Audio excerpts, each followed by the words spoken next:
I'm Madison. I am 17 years old and I study theater at Duke Ellington School of the Arts. Hopefully I can get into stage acting. I find that more interesting than film, just because it's so real and vulnerable. Last summer, there was a boot camp that was sort of like a cattle call type thing. Me and my sister went, and they initially started us off with HIV 101. And so I just thought it was really interesting because I felt like I learned a lot more in that one session than I have ever learned in school. So I was like, wow, I think I want to keep going with this. And so I went to all the meetings and the sessions and stuff.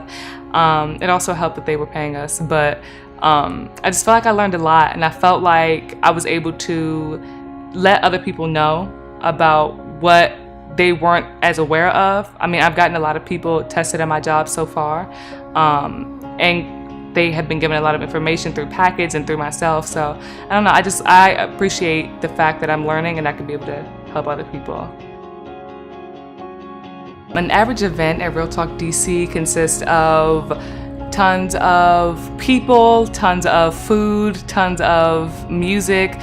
They want to make it a very comfortable place to be, and it is. It's really like a community setting, and I think that's why so many people come out every time, is because you genuinely feel comfortable talking about this stuff. Like, you feel comfortable talking about HIV and STDs because it's a reality, and nobody actually wants to talk about it if it's like to somebody that makes them uncomfortable. So it's really like a party almost.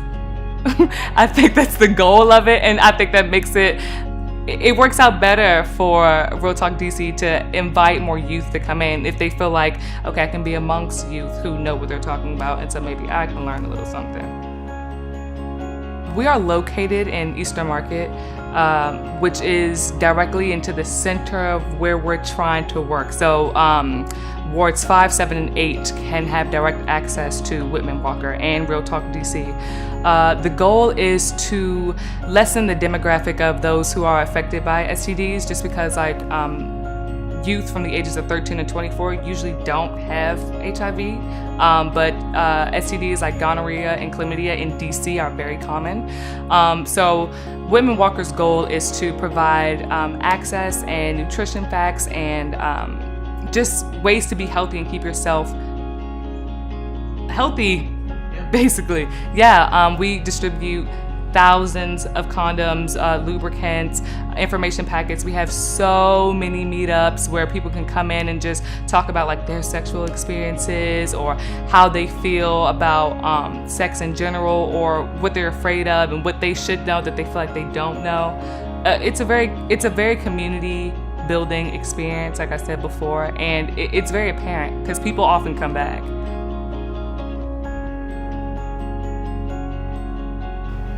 Whitman-Walker Health, we see you.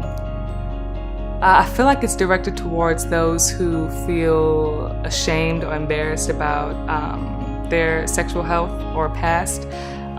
People often do this slut-shaming thing where if somebody has had a sexual partner before marriage or before a certain age, or multiple sexual partners, like they can't talk about it, or they'll get like bullied or alienated or whatever.